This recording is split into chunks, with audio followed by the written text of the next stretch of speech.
오늘 함께 나눌 말씀입니다. 누가복음 19장 45절에서 48절 말씀입니다.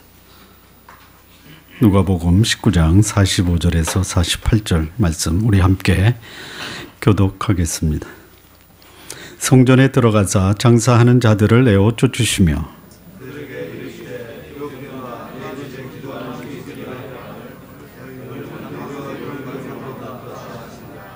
예수께서 날마다 성전에서 가르치시니 대제사장들과 서기관들과 백성의 두목들이 그를 죽이려고 꾀하되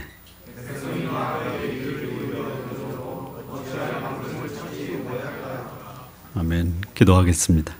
살아계신 하나님 아버지, 이 예배를 주께서 연락하시고 우리 영혼에 주의 말씀으로 충만케, 주의 말씀이 우리의 영혼을 감격하게 해 주옵소서. 예수님의 이름으로 기도합니다. 아멘. 이때는 예수님이 십자가를 지시기 한 주 남겨놓은 시간입니다. 더 정확하게 말하면 예수님이 온 백성에게 환영과 환호를 받으면서 예루살렘에 입성한 종려 주일이 지나고 그 다음 날 월요일에 해당되는 날입니다. 그러니까 십자가를 지시기 불과 4일 앞을 남겨두고 있는 시점입니다. 예루살렘에 들어가서 수많은 무리들의 환호와 함성을 듣습니다. 그리고 예루살렘을 향해서 우시고 예루살렘의 멸망을 예언을 하십니다. 안타까운 심정으로 예수님은 다시 베다니로 돌아가십니다. 그리고 그 다음 날입니다. 월요일입니다. 예수님이 예루살렘으로 돌아오셔서 성전으로 들어가십니다. 성전에 들어가셔서 예수님이 하시던 일을 보면 죽음을 사흘 앞둔 사람의 모습과는 전혀 다른 모습입니다. 마치 내일 세상에 종말이 와도 오늘 사과나무를 심는 사람의 모습을 여기 예수님 모습에서 봅니다. 여러분, 내일 세상에 종말이 와도 오늘은 사과나무를 심으시기 바랍니다.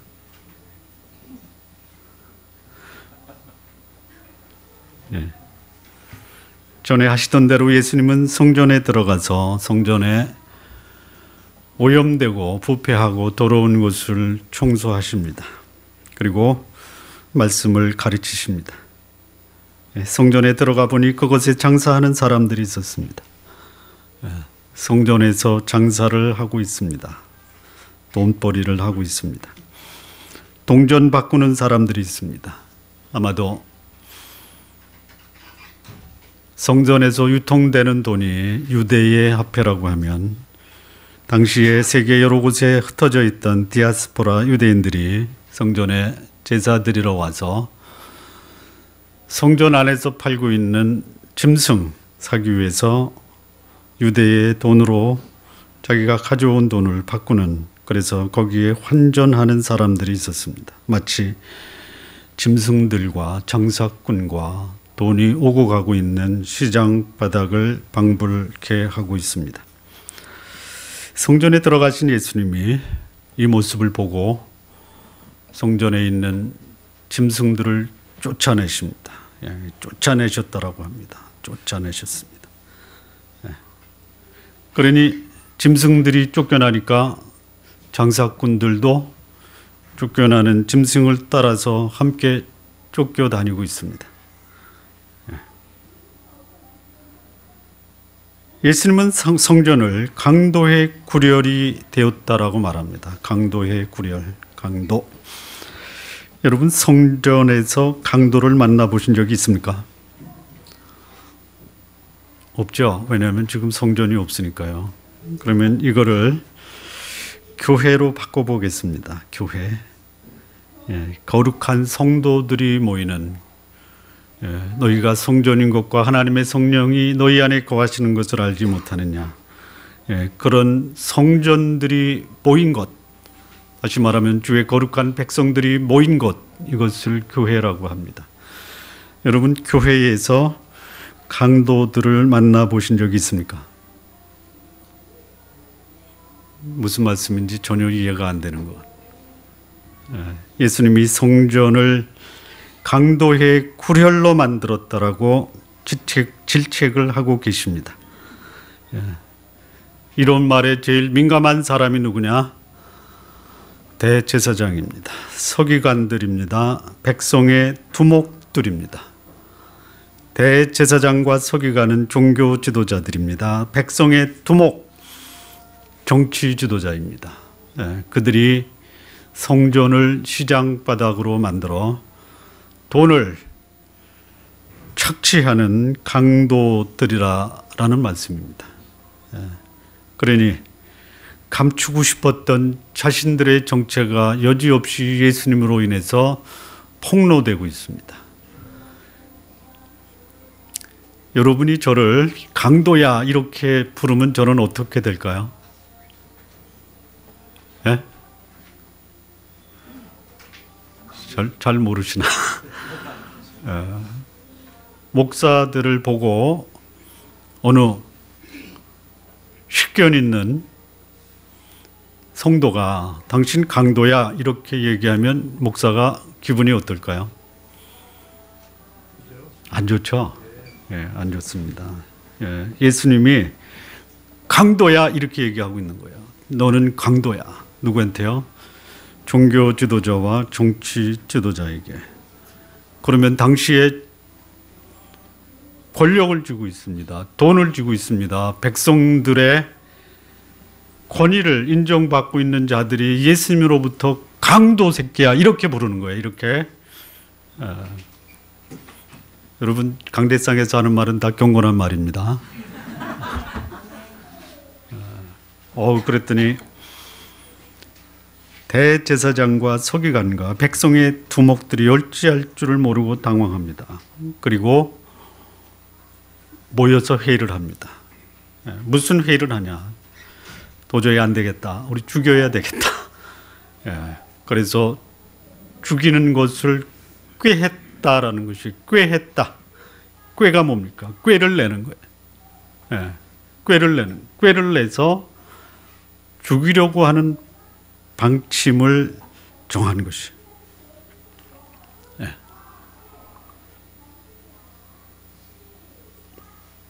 공감하시면 끄떡끄떡 하십시오. 성전이 뭐 하는 곳입니까? 하나님의 임재를 경험하는 곳입니다. 성전은 하나님이 계시는 곳입니다.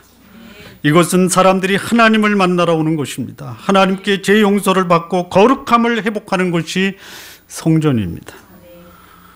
이런 거룩한 하나님의 성전이 더럽고 추잡하고 인간의 탐욕으로 가득 찬 시장 바닥과 강도의 구렬이 되고 만 것이. 여러분, 성전은 더러운 사람이 거룩한 사람으로 변화되어야 하는 곳입니다. 세상에서 오염된 삶을 살아가는 사람들이 이곳에 오면 깨끗한 사람으로 정화되어야 되는 것입니다. 그런데 이 거룩한 성전, 하나님이 살아계시고 하나님이 임재하는 이곳이 세상에 온갖 오염되고 부패된 그 모습이 이 거룩한 곳에서 자연되고 있는 것이, 이 성전의 주인 되신 예수님이 오염되고 부패하고 더럽고 추접한 이 성전을 청소하고 계신 것입니다. 여러분, 성전을 청소하시기 바랍니다. 누가 성전입니까? 여러분 한 사람 한 사람 성령이 여러분 안에 거하신다면 여러분이 성전이에요. 여러분의 성전은 거룩하십니까? 아니면 더럽습니까? 저는 잘 몰라요. 여러분은 아실 겁니다. 예수님이 계신 곳은 더러움이 거룩함으로 변화되어야 합니다. 예수님이 계신 곳은 탐욕이 제거되고 섬김과 검소의 삶이 있어야 됩니다. 예수님이 계신 곳은 거짓이 물러나고 진리와 정의가 살아나기 위해서 진리와 거짓의 충돌과 갈등이 벌어져야 되는 것입니다. 그렇다면 오늘 예수님을 모시고 성전된 거룩한 하나님의 사람들, 그들의 삶 속에 더러운 삶이 변화돼서 거룩한 삶으로 사는 이 변화가 여러분들에게 있어야 됩니다. 탐욕스러운 사람이 나누고 베푸는 사람으로 변화되어야 됩니다. 거짓과 진리가 충돌될 때 예수님을 모시고 사는 사람은 하나님 편에 서서 하나님의 뜻에 합당한 삶을 사는 사람이 되어야 됩니다. 성전은 하나님이 주인이 되는 곳입니다. 이곳에 하나님이 주인이 안 되고 인간이 주인이 되어버리면 성전은 더 이상 하나님의 임재를 찾을 수가 없습니다. 여러분 안에 계신 거룩하신 하나님이 여러분을 통해서 나타나지 않으면 여러분은 더 이상 하나님이 거하시는 거룩한 성전이라고 말할 수가 없습니다. 탐욕과 더러움으로 그 마음이 가득 차 있다면 그 성전은 거룩함을 상실하고 마는 것입니다. 이 성전을 정화시킨 예수님을 보고 대제사장을 비롯한 종교 지도자와 정치 지도자들은 예수님을 죽이려고 합니다. 하나님은 거룩함을 원하십니다. 그러나 사람들은 거룩함을 자신들의 탐욕을 충족시키는 수단으로 악용하고 있다는 것이, 자신의 탐욕과 욕망을 방해하는 어떤 존재, 심지어 하나님조차도 종교 지도자들에게는 제거의 대상이 되고 마는 것이, 교회의 건물은 성전의 개념과는 다릅니다. 교회는 성전이 아닙니다. 예배당입니다. 교회는 하나님을 아버지라 부르는 자들이 함께 주를 경배하고 예배하며 하나님의 가족들이 함께 교제하며 삶을 나누는 공동체가 교회입니다. 교회는 성전이 아닙니다. 차라리 여러분들이 성전입니다. 교회는 하나님을 믿는 하나님의 백성들의 공동체가 되어 하나님의 나라를 만들어가는 것입니다. 그래서 교회는 사람들이 죄로부터 구원받아 거룩한 삶을 살게 하는 거룩한 공동체가 되어야 합니다. 건물의 의미를 두어서는 안 됩니다. 저는 건물은 필요가 없다라고 믿는 사람입니다. 그러나 이 예배당에 들어오면요, 예수 믿는 한 사람 한 사람이 모두 성전이기 때문에 예배당에서 한 사람 한 사람이 모두 거룩한 삶을 사는 거룩한 영향력을 행사하여야 교회가 제대로 된 교회입니다. 우리는 본문에서 하나님의 임재를 경험하는 것, 성전이 무엇인가를 예수님의 말씀을 통해서 짚어보아야 됩니다. 오늘 본문의 제목은 뭡니까? 성전은 어떤 곳인가?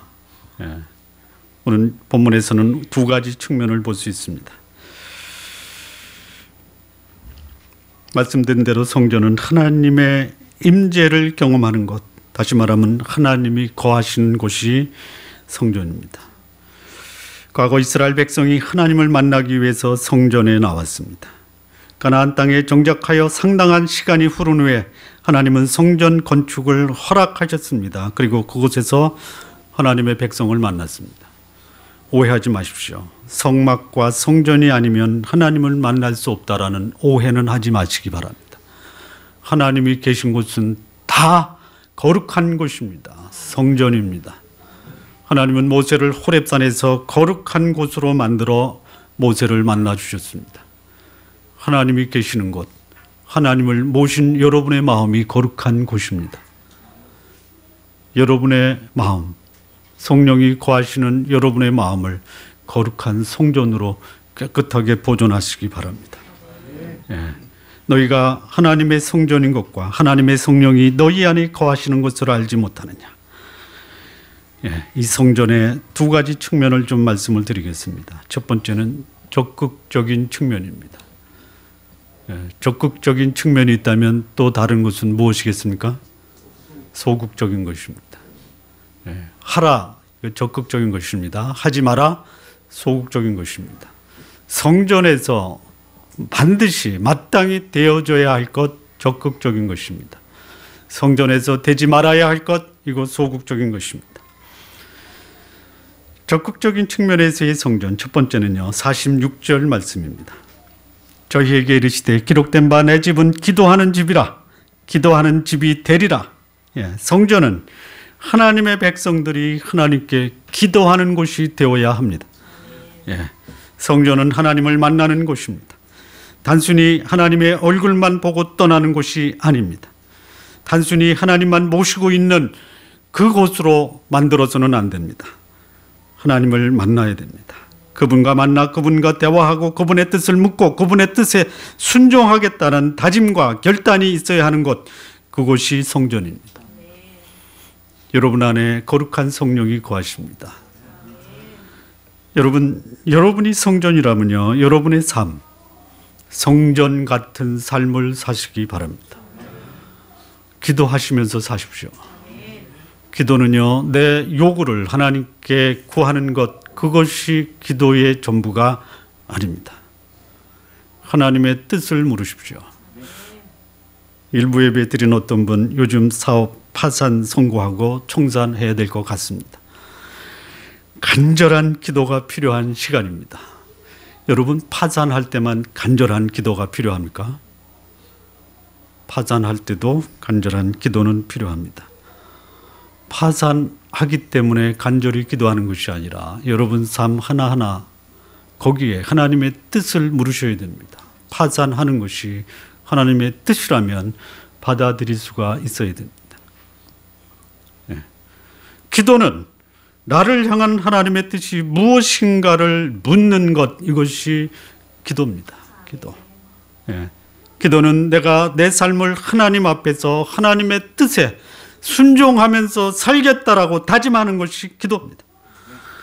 예수 그리스도 살아계신 하나님을 모시고 사는 사람들의 삶 속에 기도가 없다면, 다시 말하면 하나님의 뜻을 묻고 그 뜻에 순종하겠다라는 삶이 없다면 과연 그가 그리스도인인가 점검할 필요가 있습니다. 그리스도인이라고 말씀하시는 여러분 삶에 하나님의 뜻을 묻고 사시나요? 아니면 그리스도인이다라고 말하지 마십시오. 기도는 하는데 하나님의 뜻과 무관한 삶을 살고 있다면 기도하지 않는 것과 똑같은 것입니다. 여러분, 기도하십니까? 거룩하신 하나님과 대화하십니까? 제가 묻잖아요.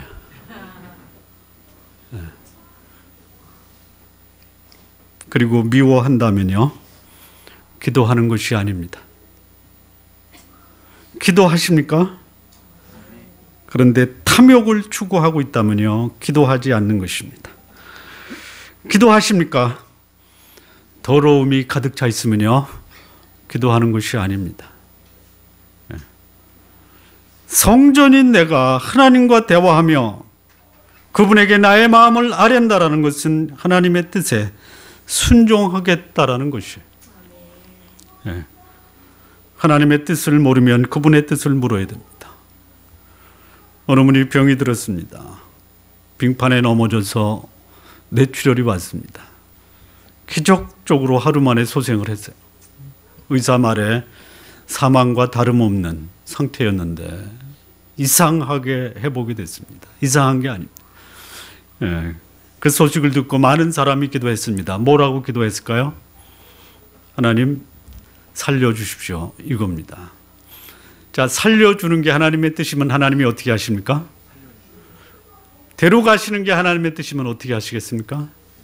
그런데 모든 사람들이 어떻게 기도했습니까? 하나님의 뜻을 구하시기 바랍니다. 하나님의 뜻을 모르면 그분의 뜻을 물어야 됩니다. 모르면 기다리시기 바랍니다. 그분의 뜻대로 행하실 것입니다. 기도하는 사람은 자신의 삶의 영역에서 하나님의 뜻을 알려고 몸부림쳐야 돼요. 도대체 당신의 뜻이 무엇입니까? 저도 기도했습니다. 하나님, 그 영혼 누구의 손에 있습니까? 하나님 이렇게 말씀합니다. 내 손에 있지. 어떻게 하시겠습니까? 두고 봐. 그럼 어떻게 해야 돼요? 두고 보면 되는 거예요. 기도하는데 하나님의 뜻을 모른다라는 것은 잘못된 것입니다. 기도하는 사람은 하나님의 음성에 귀를 기울이는 사람입니다. 기도하는 사람은 자신의 욕망과 이기심을 내려놓고 하나님이 기뻐하는 삶을 열망하는 사람입니다. 내 뜻을 관철시키려고 하지 마십시오. 하나님의 뜻을 알려달라고 구하시기 바랍니다. 어쩌면 기도하고 응답이 안 되는 것은, 그래서 원망하는 것은 내가 하나님께 기도한다고 하는 것이 하나님의 뜻과는 전혀 관계가 없을 수 있다는 것이에요. 성전인 여러분, 기도하시기 바랍니다. 기도하는 사람은 거룩한 사람입니다. 하나님을 만나 하나님과 교제하고 하나님과 대화하는 사람은 하나님을 닮아갑니다. 하나님 닮아가는 사람은 거룩한 사람입니다. 여러분 거룩하십니까? 여러분이 아멘 한다고 사람들이 여러분을 거룩하다라고 말하지 않습니다. 사람들이 여러분을 저 사람 거룩한 사람이야 라고 얘기해 줘야 여러분이 거룩한 사람이에요. 거룩이 뭡니까? 다른 사람으로부터 증거를 받으시기 바랍니다. 이겁니다. 너 요즘 몰라보게 달라졌어? 전에는 그렇게 욕심만 부리던 네가 어떻게 그렇게 사람들을 섬기고 베푸는 사람으로 변할 수가 있어? 이 말을 다른 말로 말하면 뭡니까? 너 요즘 거룩해졌어. 기도하고 있다라는 것 알리지 않아도요, 그 사람을 보면 거룩함이 있어야지 그 사람 기도하는 사람이라고 사람들이 평가하는 것이, 외적인 경건의 모양이 아니라 삶의 경건과 거룩함이 보여지는 사람, 이 사람 기도하는 사람입니다. 기도하는 사람, 사람을 귀하게 여깁니다. 말하는 것이 거룩합니다. 고상함이 있습니다. 세상적 욕심과 이기심으로부터 자유함이 있는 사람이 거룩한 사람입니다. 성전된 여러분, 기도하시기 바랍니다. 기도하면 반드시 응답을 받아야 합니다. 하나님의 뜻대로 기도하십시오. 반드시 응답을 받습니다. 모르시면요, 가만히 계세요. 우기지 마시기 바랍니다. 이게 하나님의 뜻이라고 우기지 마십시오. 그분이 데려가시면 그것이 하나님의 뜻입니다. 데려가시겠다라고 하는데 살려주십시오. 기도하는 사람만 억울한 것이에요. 하나님이 기뻐하시면 그분 뜻대로 응답하실 것입니다. 잘 생각해 보십시오. 하나님이 환경, 상황, 사람이 변화되도록 기도하면 환경과 상황과 그 사람 바꿔주실까요? 안 바꿔주실까요? 바꿔주실 수 있는 능력이 있으십니까? 없으십니까? 있죠. 바꿔주십니까? 안 바꿔주십니까? 경험적으로 말씀해 보십시오. 안 바꿔줘. 미치게 안 바꿔줘. 좀 바꿔주셨으면 좋겠는데 안 바꿔주세요. 그런데요, 하나님이요, 그 환경이나 상황이나 사람을 바꿔주시지 않고 이렇게 말씀합니다. 네가 그 환경과 그 상황과 그 사람을 이해하고 적응하고 수용하도록 하라. 나를 바꿔주십니다. 여러분, 차라리 나를 바꾸는 게 쉽습니다. 싫으신 것 같아. 차라리 나를 바꾸십시오. 나를. 저 사람 바꾸려고 몸부림치다가 내 몸만 버리지 마시고 차라리 받아주시고 내 마음 편하게 지내시기 바랍니다. 두 번째입니다. 두 번째. 성전의 적극적인 측면의 두 번째입니다. 47절 말씀인데요. 짧으니까 우리 함께 읽겠습니다. 시작. 예수께서 날마다 성전에서 가르치시니.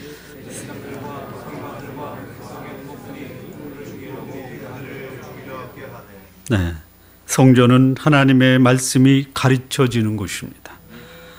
성전, 하나님을 가르치는 교육의 장소입니다. 성전은 하나님의 백성을 교육했던 곳입니다. 마땅히 알아야 할 것을 가르치는 장소가 성전입니다. 이스라엘 백성은 집에서도 가르쳤고 성전에서도 가르쳤고 회당에서도 가르쳤습니다. 삶 자체가 교육이었습니다. 여러분, 성령을 모시고 예수 그리스도를 모시고 사는 사람은 성전입니다. 여러분의 성전은 교육의 장소가 되어야 됩니다. 여러분 삶 자체는 교육입니다.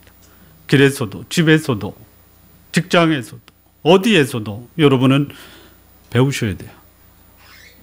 하나님의 뜻을 배우셔야 됩니다. 예. 주일날 와서 말씀 듣는 거 귀한 일입니다. 그러나 여러분의 삶 자체가 교육의 터전이 되어야 됩니다. 부모 되신 여러분, 자녀들에게 가르치십시오. 예. 이스라엘 백성들은 가정에서는 부모들이 가르쳤습니다. 회당에서는 랍비들이 가르쳤습니다. 성전에서는 대제사장과 서기관들이 가르치셨습니다. 예. 무엇을 가르치셨는가? 무엇을 가르쳤는가? 예. 그들은 하나님을 가르쳤습니다. 예. 하나님을 아는 수준과 정도가 여러분의 삶의 수준을 결정하는 것입니다. 하나님을 얼만큼 알고 있느냐가 여러분의 삶을 결정합니다. 예. 여러분의 삶을 결정하는 그 결정적인 그 근거가 뭡니까? 예. 돈을 여러분 삶의 기준으로 생각하는 사람은 돈이 여러분의 삶을 결정합니다. 예. 돈은 필요한 것입니다. 예. 많이 보시기 바랍니다. 그러나 돈이 여러분의 삶을 주관케 하지는 마십시오. 예. 성전에서는 하나님을 가르쳤습니다. 예. 하나님. 다시 말하면 창조를 가르쳤습니다. 인간 타락을 가르쳤습니다. 어떻게 회복하는 것을 가르쳤습니다. 그리고 거룩함을 회복한 사람들에게 주어지는 축복을 가르쳤습니다. 이스라엘 백성들 사람 의식 속에 하나님이 살아계시다라는 것을 가르쳤습니다. 영생을 가르쳤습니다. 하나님 나라 메시아 거룩함을 가르쳤어요. 백성들의 의식 속에 영원을 사모하는 마음을 가르쳤습니다. 의식의 세계를 지상에서 천국으로 열어주는 교육을 가르쳤습니다. 여러분 먹고 사십시오. 필요한 것입니다. 그것이 여러분의 의식을 지배하게 하지는 마십시오. 여러분의 의식 세계를 이 지상에서 천국으로 열어주는 교육을 가르치셔야 됩니다. 부모와 랍비와 제사장들은 하나님을 가르친 동시에 인간과 세상을 가르쳤습니다. 탈무드를 가르쳤습니다. 미시나를 가르쳤습니다. 예.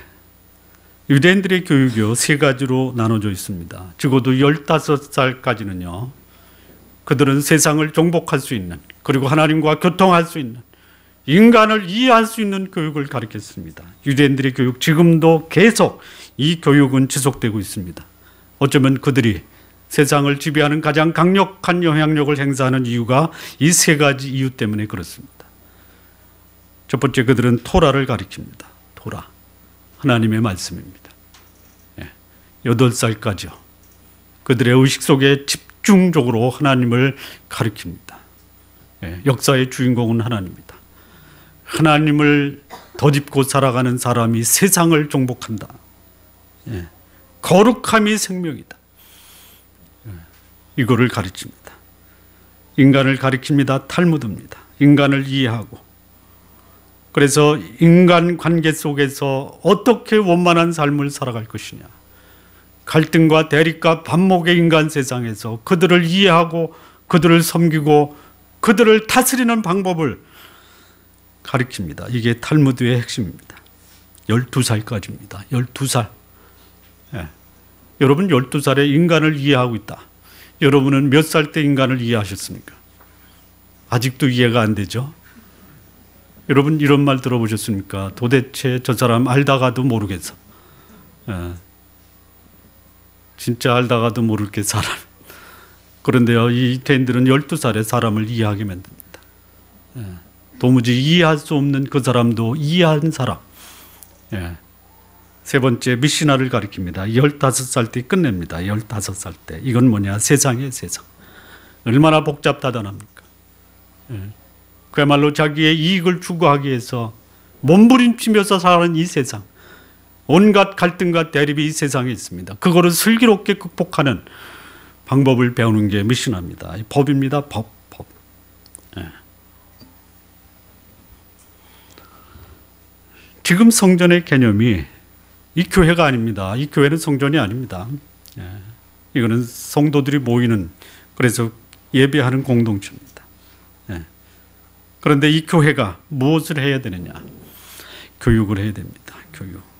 이 교회가 하나님의 말씀을 효과적으로 교육해야 됩니다.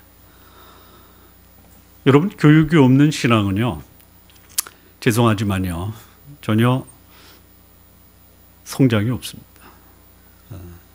삶의 변화도 기대할 수가 없습니다. 교회는 교육하여야 합니다. 성경을 가르쳐야 됩니다. 하나님의 뜻이 최고의 가치가 되도록 가르쳐야 됩니다. 교회는 누가 잘하나 경쟁을 가르치는 교회가 되어서는 안 됩니다. 교회는요, 못하는 사람들이 정상적으로 회복되도록 서로 돕고 가르쳐야 돼요. 누가 잘하는 게 아니라 모두 다 잘해야 됩니다. 아멘 좀 하세요. 잘하는 사람 챙겨주고 못하는 사람 도태하는 것이 교회가 돼서는 안 돼요. 저는 이렇게 기도합니다. 좋은 나무 교회에 나오는 모든 성도들은 최고의 하나님 앞에서 수준 높은 삶을 사는 사람으로 변화됐으면 좋겠다, 이렇게 기도합니다. 제가 너무 욕심을 부리나요? 좋은 나무 교회에 나오는 청소년들, 주일학교 아이들, 30년 후에 우리 교회에서 노벨상 수상자가 나왔으면 좋겠어요. 시작할 겁니다. 시작. 그런데요, 100권의 고전을 지금 선정을 해서 읽기 시작을 하려고 합니다. 그런데요, 토라를 배우십시오. 성경을 배우십시오. 인간을 배우십시오. 세상을 배우십시오. 그래서 전 세계에 가장 강력한 영향력을 행사하는 민족이 유태인이라고 하면 오늘 우리도 그런 사람이 될 수 있어요. 교육이 없으면요, 아무런 효과가 없습니다. 여러분, 오해하지 말고 들으십시오. 교회에서 가르치지 말아야 될 것이 있습니다. 뭘까요? 목사 말에 순종하라, 이거 가르치면 안 됩니다. 아멘 하세요.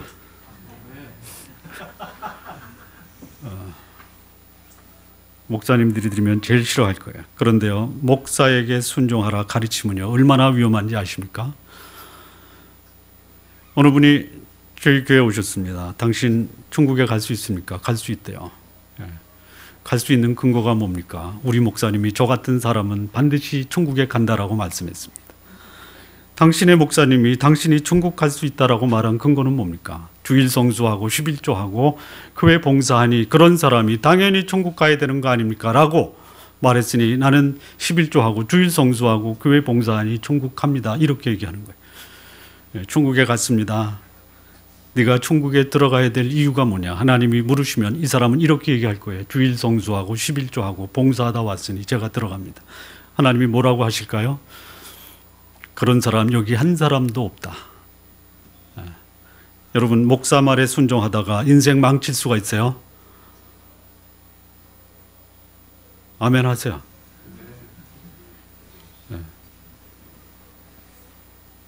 하나님 말씀과 하나님 뜻에 순종하는 것을 가르쳐야 돼요. 목사에게 순종하라고 가르치시는 이 목사님들 위험하신 분들이에요. 의식의 세계를 영어로 열어주는 교육을 해야 됩니다. 사람을 기시 여기는 교육을 해야 돼요. 세상에서 지혜롭게 사는 법을 가르쳐야 됩니다. 우리 교회가 교육과 훈련에 우리의 역량을 집중할 것입니다. 여러분의 자녀들은 다니엘과 요셉과 같은 청년으로 성장시킬 교육을 실시할 것이에요. 청년들, 장년들에게는 하나님을 영화롭게 하는 삶을 살게 하고 사람을 존귀하게 여기는 삶을 살게 하며 거룩한 성품으로 나와 다른 사람들을 행복하게 만드는 삶을 살도록 교육을 실시할 것입니다. 교육에 참여해 주시기 바랍니다. 교육이 없는 교회는 미래가 없습니다. 배움이 없는 신앙은 성숙이 없습니다. 교육을 외면하지 마시기 바랍니다. 적극적으로 교육에 참여하시기 바랍니다. 그래서 하나님을 알고 사람을 알고 내 주변 사람들을 행복하게 하는 삶을 사시기 바랍니다. 가장 위대한 지식은 예수 그리스도를 아는 지식입니다. 가장 위대한 삶은 그분의 뜻을 행하는 삶이다. 이렇게 말한 사람이 있습니다. 자, 성전은 어떤 곳인가? 소극적인 측면에서 말씀을 좀 드리겠습니다. 소극적인 면입니다. 하지 말아야 될 것입니다. 첫 번째는요, 45절입니다. 성전에 들어가사 장사하는 자들을 내어 쫓으시며. 성전에서 되어야 돼서는 안 될 것이 뭐냐? 장사하면 안 됩니다. 장사하면 안 됩니다. 예수님이 성전에 들어가서 장사하는 자들을 내어 쫓으셨습니다. 성전은 거룩한 하나님이 임재하는 곳입니다. 이런 곳에서 장사는 안 되는 것입니다.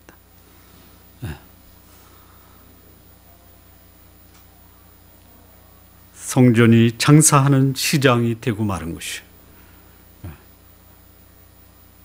성전 대신 여러분 속에요, 돈, 탐욕, 이익, 이것이 여러분 마음을 채우고 있다면요, 안 되는 것이에요. 왜 아멘 안 하세요? 왜 성전이 장사하는 곳이 되었는가? 성전에서 제사를 드리려면요, 짐승을 가져와야 되거든요.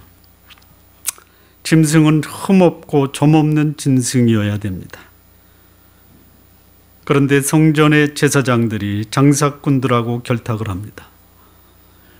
집에서 키운 점없고 흠없는 짐승을 가져오면 제사 드리는 제물의 심사에 걸립니다. 안 된다. 그런데 성전에서 파는 점 있고 흠 있는 절름발이 짐승이 성전에서 샀다라는 이유로 심사에 통과합니다. 밖에서 사면 10,000원짜리 짐승이 성전에서 사면 10만 원에 팔립니다.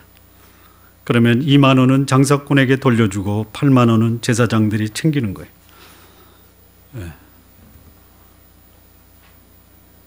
괜찮은 장사입니다. 그래서 거룩한 하나님의 성전이 회개하고 거룩함을 다짐하는 그런 거룩한 장소가 아니라 이윤을 챙기고 탐욕을 충족시키는 공간으로 변화되고 만 것이, 예수님이 이런 성전을 정하고 계십니다. 성전은 장사하는 곳이 되어서는 안 됩니다. 오늘날 하나님을 예배하러 모이는 교회가, 다시 말하면 성전들이 모여서 하나님을 예배하는 이 예배의 공간이 시장이 돼서는 안 되는 것이에요. 예수님 당시 성전에서 벌어진 시장 바닥이 오늘 교회에서 벌어지고 있는 것이, 정치적, 경제적 목적으로 교회에 나오는 사람들이 있습니다. 성경책 끼고 장사하러 나오는 것이, 교회를 하나의 돈벌이 수단으로 생각을 합니다. 교회에 음향시설을 설치하는데요, 50억이 들었답니다. 50억. 50억. 전혀 놀라지 않네요. 여러분, 50억이 뭐 너무 놀라서 기가 차서 말이 안 나오는 거죠. 교회 내에서 어떤 형태의 상거래도 안 됩니다. 안 됩니다. 식사는 해야 되지만요, 돈 받고 파는 식당 운영은 안 됩니다. 신앙 서적이 교회에서 판매는 돼야 되지만 이윤을 남겨서는 안 됩니다. 원가로 제공해야 돼.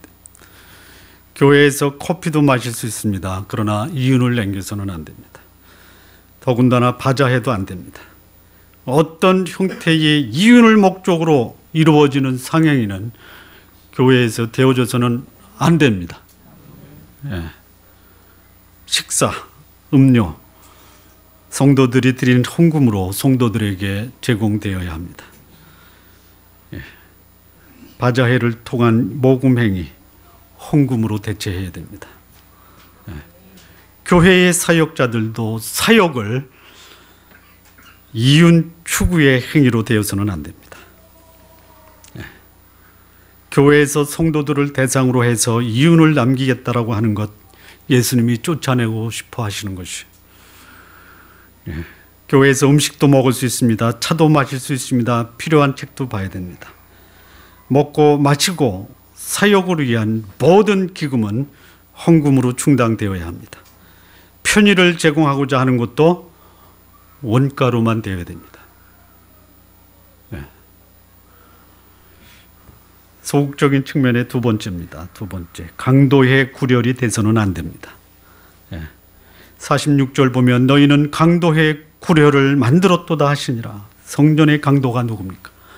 앞서 말씀드린 성전을 책임지고 있는 종교 지도자들, 그리고 그들과 결탁된 정치 지도자들입니다. 그들이 왜 강도가 되고 성전은 강도들이 모이는 조직 폭력단의 아지트가 되고 말았는가? 남의 물건을 강탈하기 때문입니다. 남의 물건을 강제로 빼앗는 자들이 강도입니다. 그런데 그 강도들이 누구냐? 제사장들이 되어버린 거예요. 서기관들이 강도가 된 것입니다. 백성들의 정치 지도자들이 강도들이 된 것이.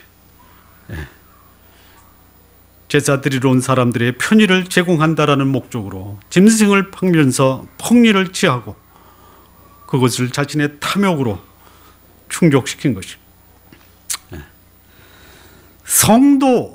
성전이 강도의 구렬로 변한 것이나, 죄송합니다. 한 말씀 더 하겠습니다. 목사가 헌금의 액수를 보고 안수 기도의 순번을 정하는 것이 다를 바가 없어요. 무슨 말인지 모르시는 분은 그냥 그런 게 있다라고 생각하십시오.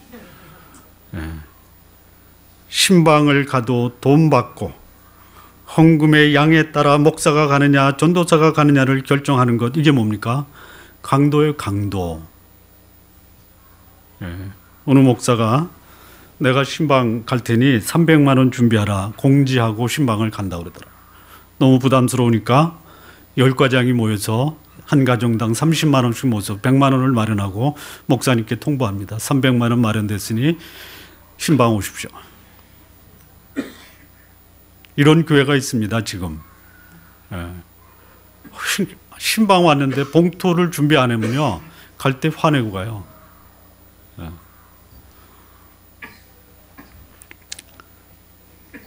존나무 교회 신방 오도록 부르지 마십시오.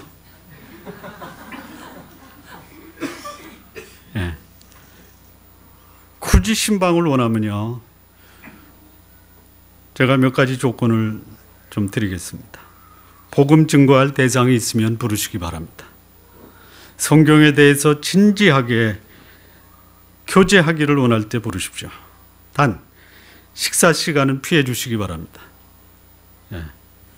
그리고 반드시 전도 대상자를 준비해 주십시오. 봉투도 준비하지 마십시오.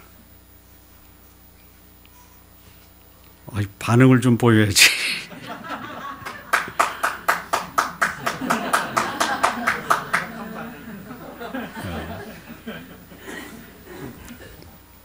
마무리 짓겠습니다. 성전의 본질적 기능이 제시되고 성전에서 일어나는 부패와 오염된 현상이 지적되자 대제사장들과 서기관과 백성의 두목들이 예수님을 죽이려고 합니다. 지금도 그럴 거예요. 지금도. 오늘날 예수님이 이 땅에 오시면 돈으로 오염되고, 그래서 성도들을 못 살게 구는 그 목사들 때문에 예수님은 오히려 교회에서 쫓겨날 수도 있어요. 오늘 예수님이 한국교회에 오신다. 그 예수님은 그 교회를 시장바닥으로 만들지 말라라고 하실 거예요. 내 교회에서 성도들의 등을 쳐서 돈 뺏는 일 하지 말라라고 경고하실 것입니다. 오히려 내 교회에서 오염되고 부패한 영혼이 내 앞에서 거룩하고 경건한 사람이 되도록 변화시키는 사역을 하라라고 당부하실 것입니다. 교회에서 하나님의 살아계신 말씀이 살아 숨쉬게 하라고 말씀하실 것입니다. 좋은 나무 교회 성도 여러분, 여러분의 교회를 거룩하게 보존해 주시기 바랍니다. 여러분의 목사가, 김기열이가 오염되지 않도록 기도해 주십시오. 크게 하십시오. 이 교회가 하나님께 기도하고 하나님의 말씀만 가르치고 선포하게 하는 교회가 되도록 기도해 주시기 바랍니다. 하나님을 영화롭게 하는 교회, 사람들이 존귀히 여김을 받는 교회, 그래서 하나님이 기뻐하시는 거룩한 교회가 되어 세상을 변화시키는 하나님의 교회가 되고 하나님의 성도들이 되는 교회가 되도록 기도해 주시기 바랍니다. 우리 교회가 이 시대에 오염되고 부패한 세상을 변화시키는 거룩한 하나님의 방부제가 되는 교회가 되도록 기도해 주시기 바랍니다. 기도하시겠습니다. 하나님 아버지 감사합니다. 주께서 오늘 이 성전을 회복하시고자 친히 오셔서 우리에게 말씀하신 거룩한 삶을 회복하라라고 말씀하신 이 말씀이 오늘 우리들의 삶, 우리의 삶의 현장에서 이루어지게 하여 주옵소서. 예수님의 이름으로 기도합니다. 아멘.